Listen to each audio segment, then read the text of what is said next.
Olá, meu nome é Cleilton Amaral, professor de Geografia, e o nosso estudo de hoje é voltado para os alunos do 6º ano do ensino fundamental. E o nosso tema é as diferentes formas de uso do solo e apropriação dos recursos hídricos. Então, primeiramente, vamos dar uma olhada quais são as funções do solo. Presta bem atenção nessa sequência para você não se perder, fica bem fitado aí na tela. Então, os solos fornecem serviços ambientais que possibilitam a vida na Terra.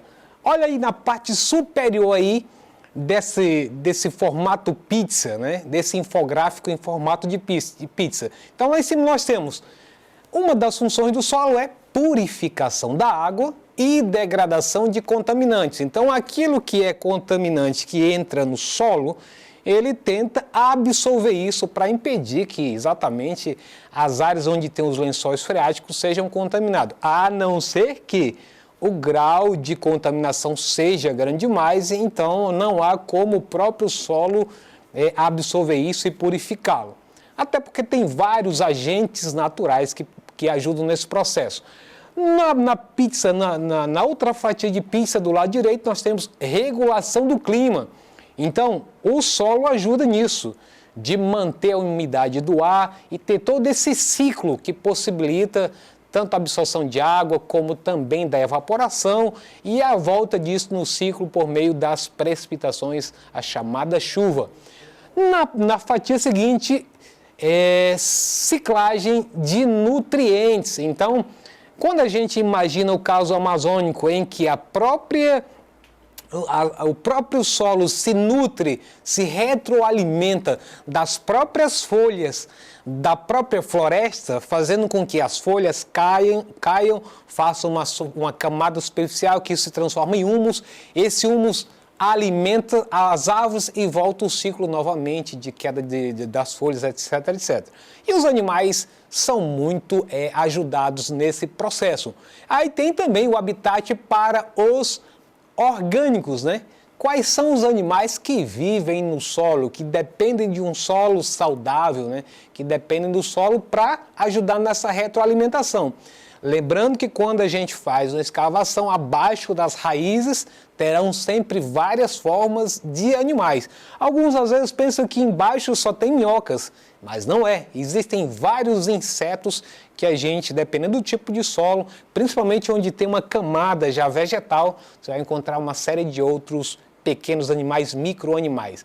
E a regulação de enchentes, né? Então o solo, muitas das vezes, você tem uma quantidade de chuva enorme, acima da capacidade, digamos assim, mensal, mas enquanto o solo consegue absorver essa água, ele impede, portanto, uma enchente. Agora, se você tem uma sequência de chuvas com essa mesma capacidade acima do normal, então o solo, que é uma espécie de esponja, perde sua capacidade de absorção e então é possível então as enchentes. Fonte de recursos genéticos e farmacêuticos, né? Então o solo, através dele, muitas plantas surgem e aí você trabalha com a questão da genética de folhas, de raízes, assim como acontece na cultura tradicional, que a gente faz diferentes formas de chá, de tipo de remédio que você consegue colocar em feridas ou até mesmo para gripe, enfim. Cada um tem o seu, mas isso é também fonte de...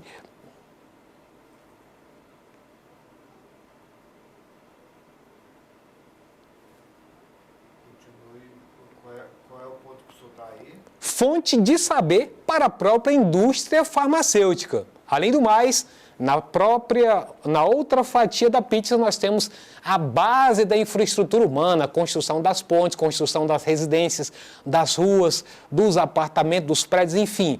E também o fornecimento de materiais de construção, seja areia, seja argila, qualquer outra, as rochas, etc.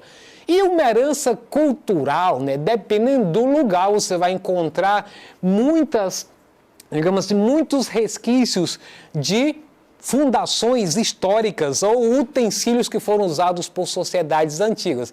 E produção de alimentos, fibras e combustíveis, né? Além do sequestro de carbono, que é muito comentado na atualidade, que serve de crédito para muitos países, como o caso do Brasil, que tem ainda uma grande floresta que serve então de sequestro de carbono, e os países ricos dispostos a pagar, já que eles não têm mais essa floresta, e pagam para que a gente possa manter essa floresta, e portanto o carbono tem um valor de mercado internacional. Em seguida eu queria mostrar para vocês esse gráfico de barras para mostrar o uso antrópico do solo na superfície terrestre. Eu fiz um recorte dos principais, né?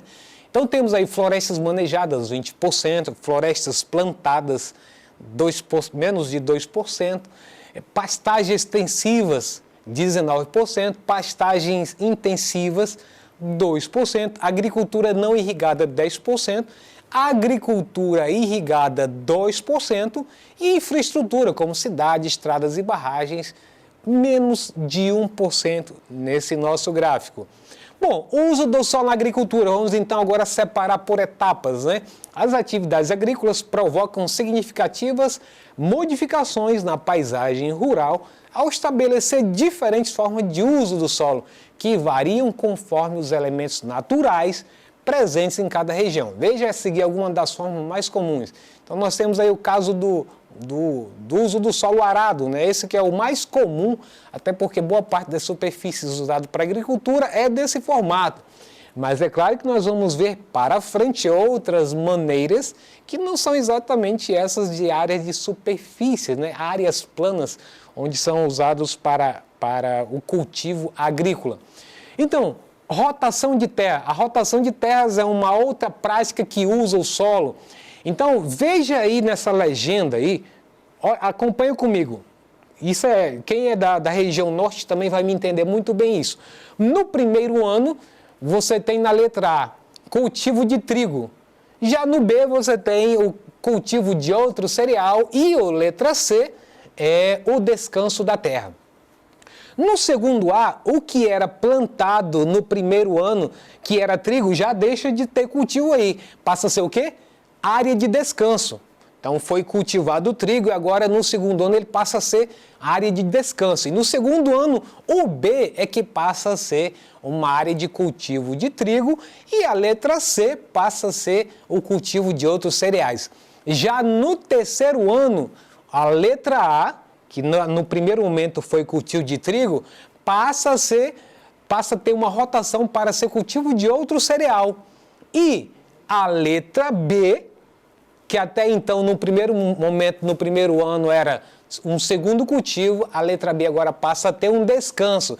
Então isso, termina o terceiro ano, você começa tudo de novo. Então isso é uma maneira de descansar o solo e quando você cultiva determinados cereais, algumas plantas, você também vai estar alimentando de nutrientes o solo e muitas das vezes o próprio agricultor aproveita essas zonas intermediárias para cultivar também pasto, né? Aproveitando que o solo ficou com bastante nitrogênio e rico em nutrientes. Então esse é um fator importante a gente analisar, que a rotação de terras, embora alguns não pratiquem isso, mas é muito importante. Na Amazônia, geralmente, o agricultor, quando trabalha 3 anos e o solo já está cansado, ele usa um procedimento que já não é mais recomendado. Desmata uma outra terra e, portanto, deixa essa aí de descanso que até que ela possa estar habilitada novamente para o cultivo.